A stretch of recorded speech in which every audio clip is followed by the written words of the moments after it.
J2. Oke, assalamualaikum warahmatullahi wabarakatuh. Assalamualaikum warahmatullahi wabarakatuh. Nah, di sini saya Ridho Kurniawan bersama rekan saya Rizky Aryaditya akan mempresentasikan soal hasil pengembangan data, analisis, klasterisasi, dan pemrosesan data lulusan mahasiswa di UTB. Oke, kita masuk ke slide pertama.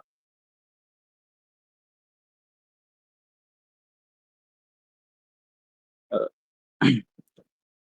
Latar belakang penelitian ini bermula dari masalah akademik, di mana data penting mahasiswa seperti IPK, kehadiran, status cuti, dan kegiatan luar kampus belum dimanfaatkan secara maksimal. Nah, pengawasan yang ada saat ini masih bersifat reaktif, sehingga angka ketidakhadiran tepat waktu masih cukup tinggi. Nah, sebagai pendekatan baru, penelitian ini berklasifikasi berlabel Ansus learning atau pembelajaran tanpa pengawasan untuk memahami karakteristik mahasiswa secara lebih benar. Nah, tujuan akhirnya adalah menghasilkan pengelompokan yang akurat sebagai dasar sistem peringatan dini atau sistem yang personal. Oke, lanjut slide 2. Berdasarkan latar belakang tersebut, ada 3 rumusan masalah. Yang pertama adalah tahap pemrosesan dapat mengatasi masalah missing value, outlier, dan sampling pada data. Yang kedua ada bagaimana karakteristik cluster yang dihasilkan oleh algoritma K-means, Levin, dimension, dan hierarchy clustering. Yang ketiga ada wawasan strategi apa yang bisa diimplementasikan oleh kampus dari komparasi keempat algoritma tersebut. Nah, sejalan dengan itu, tujuan penelitian ini adalah mengimplementasi pemrosesan data untuk meningkatkan kualitas data, membangun serta membandingkan 4 model menggunakan data ini, dan menyajikan visualisasi pola perilaku mahasiswa untuk keputusan manajerial program studi. Lanjut. Nah, kita masuk ke landasan teori pemrosesan data. Sebelum masuk ke pemodelan pemrosesan data menjadi fondasi utama untuk mengubah data mentah menjadi format yang berkualitas. Ada 3 hal penting yang kami lakukan. Yang pertama, impute, menangani data yang hilang atau missing value dengan mengisi kolom kosong menggunakan nilai rata-rata min. Yang kedua ada outliners, mengidentifikasi dan membuang data ekstrim yang menyimpang jauh dari mayoritas data menggunakan model local outliner factory atau LOF. Yang ketiga ada sampel, lakukan pengambilan sampel proporsional sebesar 80% untuk mempercepat proses komputasi tanpa menghilangkan esensi pola asli dari populasi data tersebut. Oke, next. Nah, selanjutnya keempat, algoritma klasterisasi. Untuk pengelompokan mahasiswa, kami membandingkan 4 algoritma klasterisasi dengan karakteristik yang berbeda. Yang pertama ada berbasis data dan centroid yang digunakan untuk mengkategorikan mahasiswa ke zona aman, menengah, dan berisiko berdasarkan IPK dan kehadiran. Kedua, Bayesian, berbasis kepadatan yang sangat baik untuk mendeteksi noise atau anomali secara otomatis tanpa perlu menentukan jumlah klaster di awal. Yang ketiga ada cluster hierarchical clustering, bersifat algoritmatif bertingkat, di mana hasil divisualisasikan dalam bentuk dendrogram untuk melihat kedekatan perilaku antar individu mahasiswa. Nah, ya, yang terakhir, Levin, berbasis jaringan atau graph yang digunakan untuk tas tersembunyi melalui optimalisasi modularisasi data. Oke, selanjutnya kita serahkan kepada Rizky Aditya. Baik, saya Rizky Aryaditya melanjutkan penjelasan Pemrosesan di Orange Data Mining. Nah, pemrosesan data di Orange Data Mining itu sendiri ada 3 tahapan ya. Yang pertama ada input, yaitu untuk mengisi nilai-nilai yang kosong atau missing value, jadi kayak data yang tidak terbaca gitu. Kemudian ada outliers atau LOF, metode local outlier factor dengan kontaminasi 10%, yang dimana menghilangkan data ekstrim agar tidak merusak klasterisasi. Jadi data yang penyimpangannya itu agak jauh gitu. Kemudian data sampler digunakan itu biasanya mengambil dari 80% sampel acak yang proporsional. Jadi kayak kita mengambil data, misalkan data ada berjuta-juta atau bertriliun data gitu, kita ambil sampel beberapa persennya gitu untuk dilakukan penelitian seperti itu. Nah, di sini hasil klasterisasi untuk metode Kimen sendiri dibagi menjadi 3 zona ya, yaitu zona aman, zona menengah, dan zona merah. Nah, ada ancaman keterlambatan juga datang dari mahasiswa IPK yang menengah dengan banyak mata kuliah yang mengulang.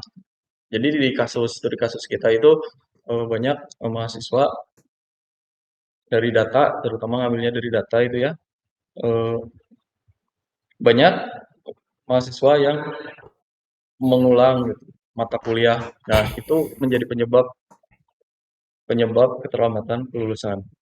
Kemudian menggunakan DB scan, yaitu kita gunakan satu klaster raksasa yang mayoritas adalah mahasiswa kita, yaitu dari data tersebut ada titik-titik anomali, yaitu IPK yang tidak wajar dengan yang gagal gitu. Nah, hal itu disebut sebagai noise atau ya, bisa dibilang anomali gitu lah. Kemudian sedangkan hierarkikal.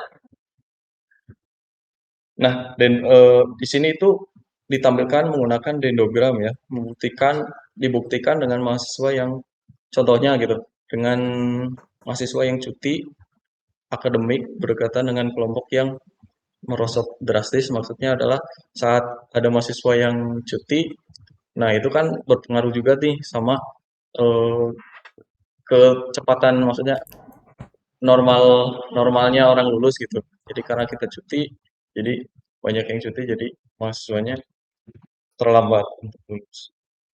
Kemudian metode Levine yang ditampilkan di sini ada tabel, sebetulnya ada tabel ya. Nanti kita bisa lihat di demo di aplikasi Orange langsung. C1 sampai 10. Nah, di sini itu memerlukan suatu komunitas mahasiswa yang berkuliah itu sambil bekerja. Nah, ini tuh cenderung akan membuat semakin lama waktu kelulusan karena apa? Ya karena faktor faktor eksternal lah kayak capek yang kayak gitulah. Nah, jadi kurang fokus dan menghasilkan si waktu kuliah itu terganggu, kadang sering nggak masuk. Nah, kesimpulannya yaitu pra pemrosesan data itu adalah mengatasi missing value, maksudnya data yang hilang gitu ya, data yang tidak terbaca, kemudian ada outlier removal, dan membuang itu data-data yang tidak terbaca itu atau data-data yang anomali. Nah, itu dibuang, habis itu kita sampling maksudnya itu kita ambil sampel untuk beberapa data yang kita butuhkan. Nah, sehingga menghasilkan data yang bersih dan akurat. Kemudian untuk metode Kimens dan hierarkial, yaitu pada metode ini dipengaruhi oleh riwayat akademik dari keseluruhan, bukan hanya IPK. Jadi keseluruhan data itu berpengaruh pada metode ini.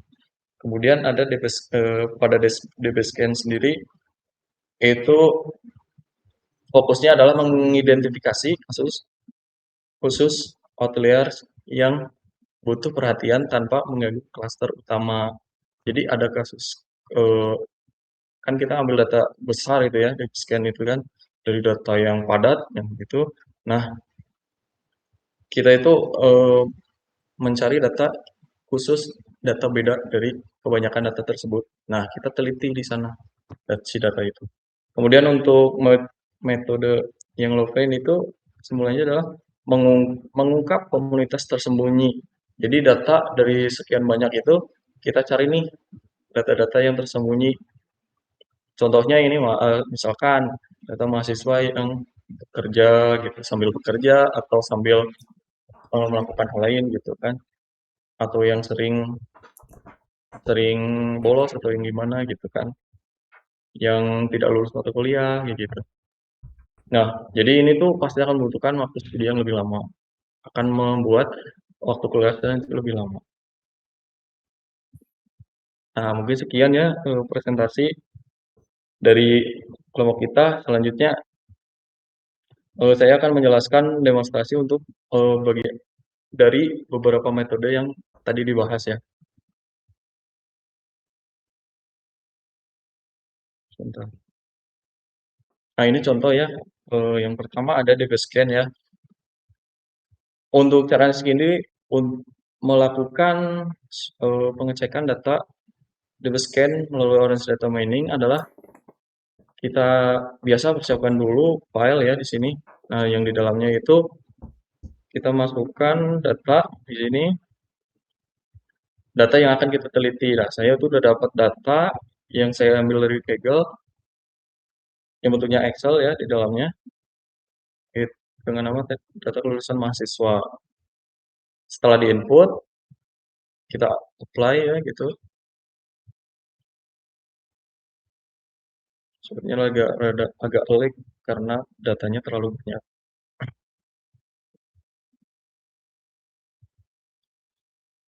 Nah, di sini bisa dilihat grafik data dan kita bisa pilih kategorinya. Di sini saya memilih kategori berdasarkan IPK. Kita bisa memilih menggunakan yang lain juga gitu. Kita bisa lihat keseluruhan datanya melalui scatter plot. Nah, kemudian untuk menggunakan DB-Scan, karena si data ini banyak gitu ya, kita gunakan data sampler. Sebetulnya kalau datanya cuma sedikit, itu tidak perlu karena di sini saya datanya banyak, maka saya gunakan data sampler untuk memperkecil data yang akan saya teliti. Saya ambil 1000 data di sini. Kemudian diatur poin naik boardnya yaitu 4 ya.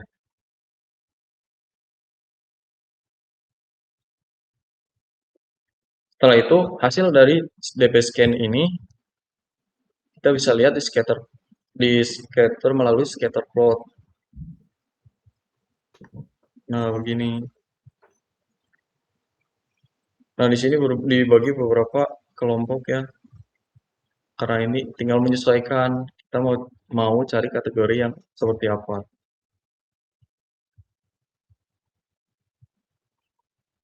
Nanti kita akan menemukan perbedaan dari setiap data melalui scatter plot ini. Gitu. Lalu untuk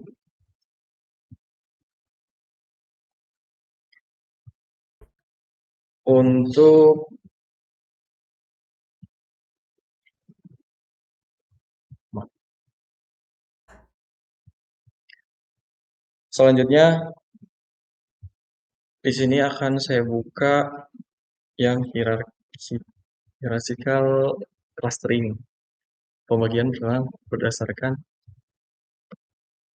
jarak ya. Sama kita siapkan dulu file, kemudian ada scatter plot awal untuk melihat data. Ini masih loading karena datanya terlalu banyak.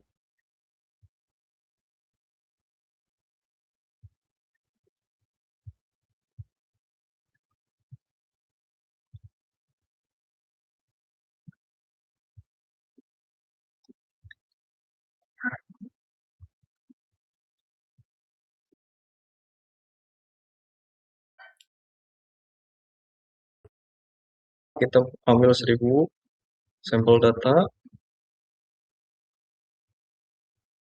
kita atur distance atau si jaraknya.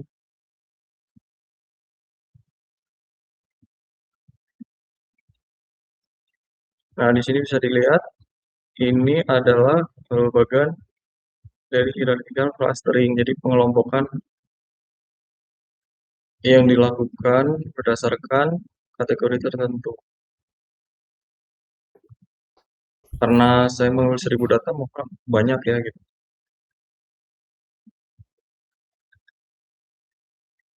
Nah, berikut data-datanya bisa dilihat di sini menggunakan data table atau untuk polanya kita bisa lihat di scatter plot dengan merubah ini.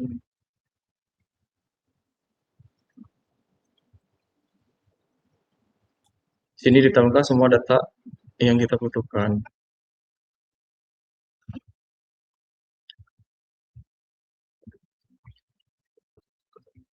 Selanjutnya untuk Keymenes juga sama. Untuk susunan yang dipakai hanya saja kita apa namanya menambahkan Keymenes ya. Masih kita pakai data set yang tadi.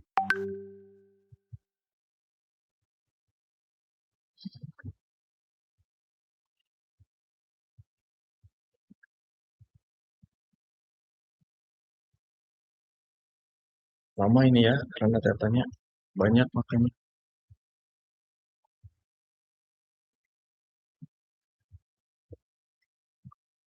Oke, masih menghitung. Itu number of cluster. Jadi kita tuh mau ngelompokin berapa ini misalkan. Sini dibagi menjadi 3 kelompok gitu.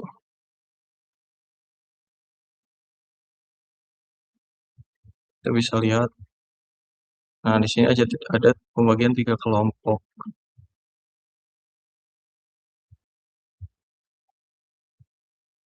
Bisa dilihat perbedaannya. Ini yang dihitung adalah nilai IPK dengan mata kuliah yang tidak lulus. Kita juga bisa menggantinya di sini. Dari PESMAS semester akhir atau semester akhir dengan cuti, kehadiran, dan lain-lain ya.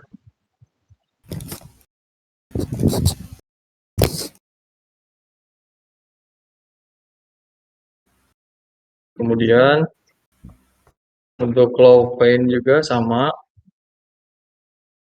dengan yang sebelum-sebelumnya.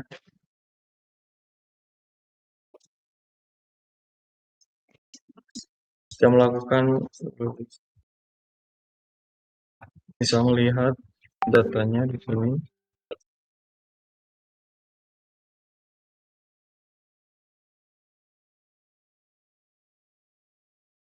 Udah lama ya.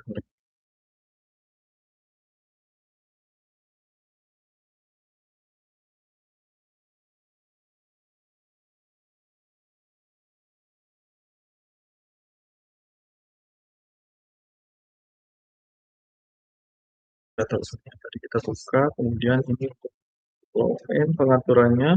Kita tuh ke normalize data, terus apply PCF processing dengan PCF components itu 4.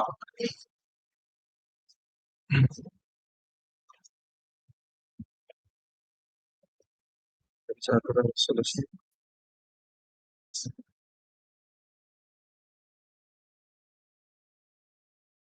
Dan bisa dilihat hasil.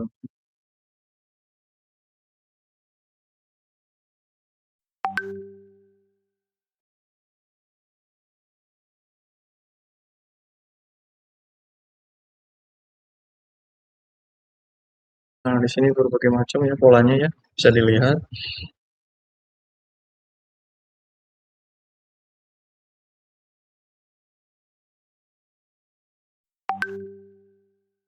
Itu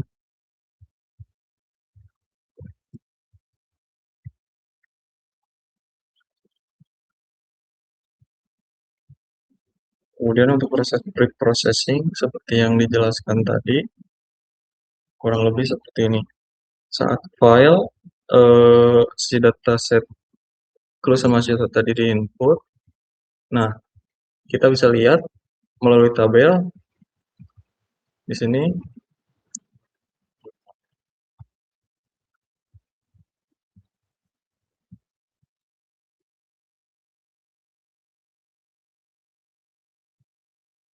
Coding dulu ya.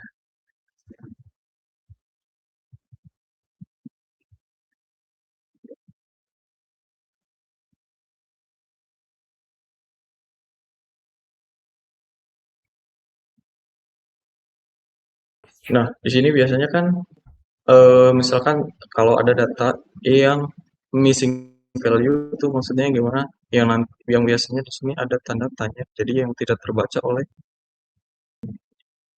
ini ya, maksudnya aplikasi ini.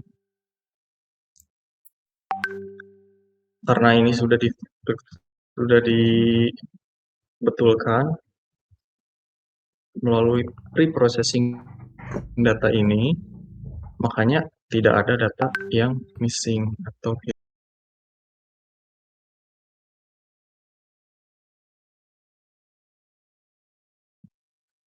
nah ini kumpulan semua data ya. Tuh, kurang lebih ada 1.500 kalau nggak salah datanya.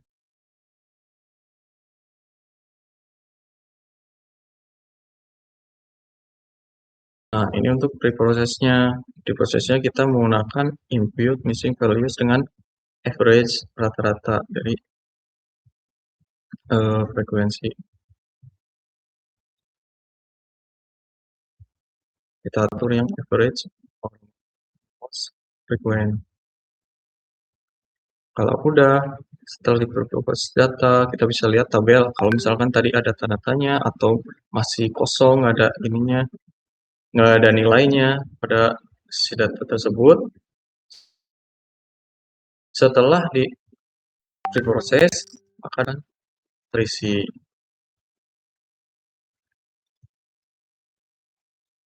Nah, polanya juga sedikit berbeda ya. Jadi yang tadinya agak renggang, sekarang jadi lebih rapat.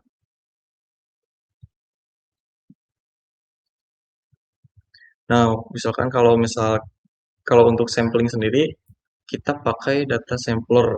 Jadi si fitur icon data sampler tadi, nah kita pakai nih, misalkan dari proposi data itu kita ingin pakai berapa persen, kemudian si datanya jumlahnya berapa,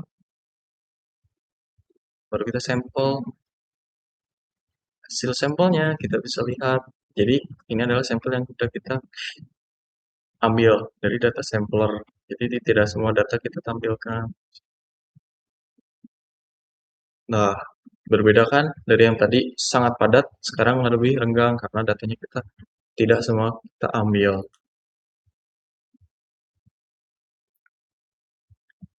Kalau outlier itu adalah data yang si itunya data anomali, jadi mengecek data yang si angkanya itu teh berbeda dari yang lain, jadi tidak aneh lah, kayak mencari anomali. Nah, caranya kayak gitu, kita pakai seperti yang tadi dijelaskan, pakai metode local outlier factor dengan konfirmasi 10%. Nah, maka hasilnya seperti ini. Kurang lebih ada beberapa data yang sudah terpisahkan.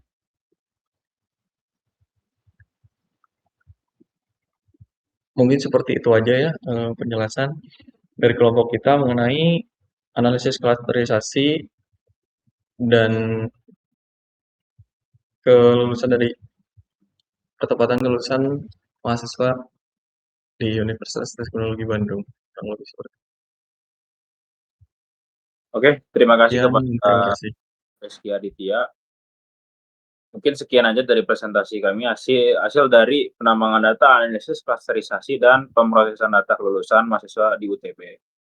Mungkin ada salah-salah kata, kami mohon maaf. Assalamualaikum warahmatullahi wabarakatuh. Waalaikumsalam warahmatullahi wabarakatuh. Terima kasih. Sip.